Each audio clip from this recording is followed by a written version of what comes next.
now stood between the Crusader army and the lake. Guy of Lusignan had no option.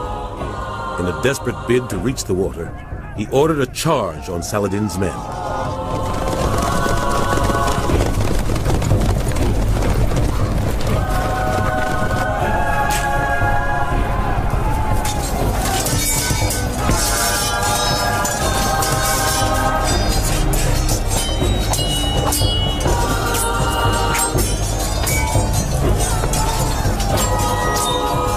Weakened Crusader knights were no match for Saladin's highly disciplined army.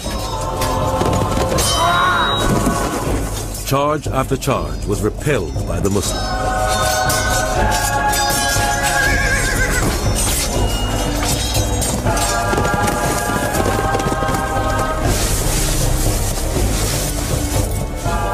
And at the end of the day, Saladin still had another trick up his sleeve. In the summer, this place is a tinderbox. This stuff's incredibly dry. Saladin compounded the Crusaders' thirst by setting fire to it, and the smoke was driven onto the Crusaders by the wind and made their throats even drier.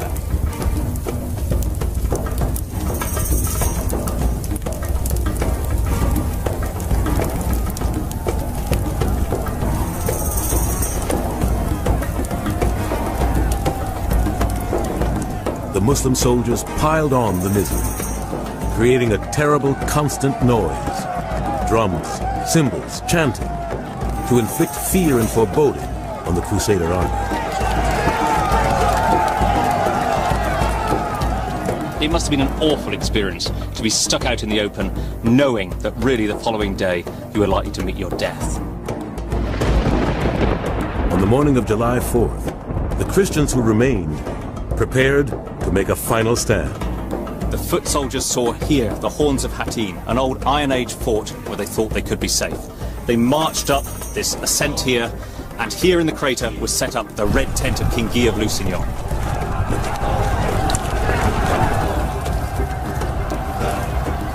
You can imagine here in this crater very evocative scenes. The few remaining 100 horsemen twirling around, trying to get themselves organised. Chronicles record that the sacred gold reliquary holding the precious relic of the true cross was hustled into Guy's red tent for safety. As the exhausted Christians began to collapse, the disciplined Muslim army closed in for the kill. Sensing victory, Saladin commanded his troops to capture Guy, Reynold, and the red tent. I was at the Sultan's side when we saw the Franks retreating before the Muslim onslaught. And I cried out for joy. We have conquered them. The Sultan turns to me and said, be quiet. We will not have beaten them until the tent falls. As he spoke, the tent fell. The relic of the true cross was seized. Saladin's victory over the Crusaders seemed to be complete.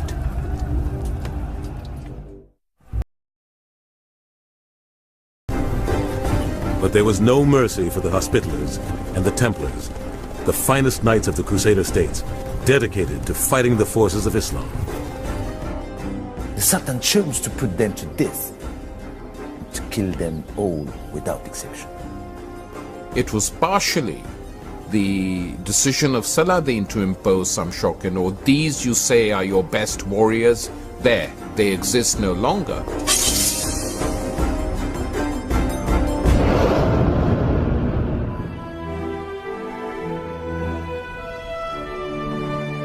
Losing the Battle of HaTTin was a catastrophe for the Crusader states in the Holy Land.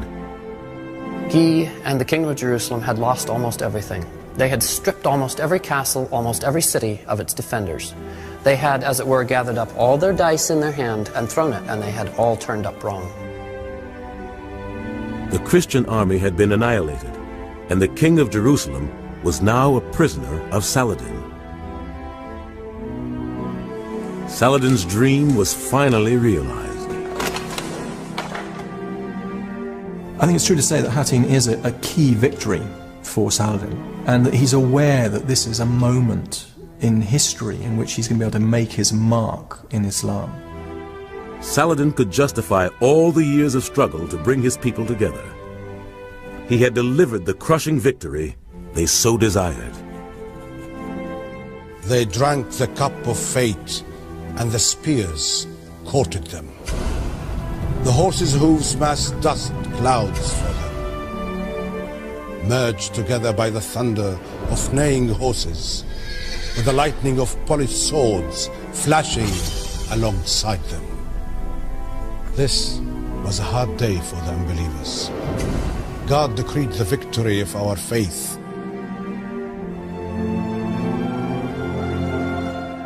The captured gold reliquary containing the fragment of the true cross was paraded through the streets of Damascus, a final insult to the Christians.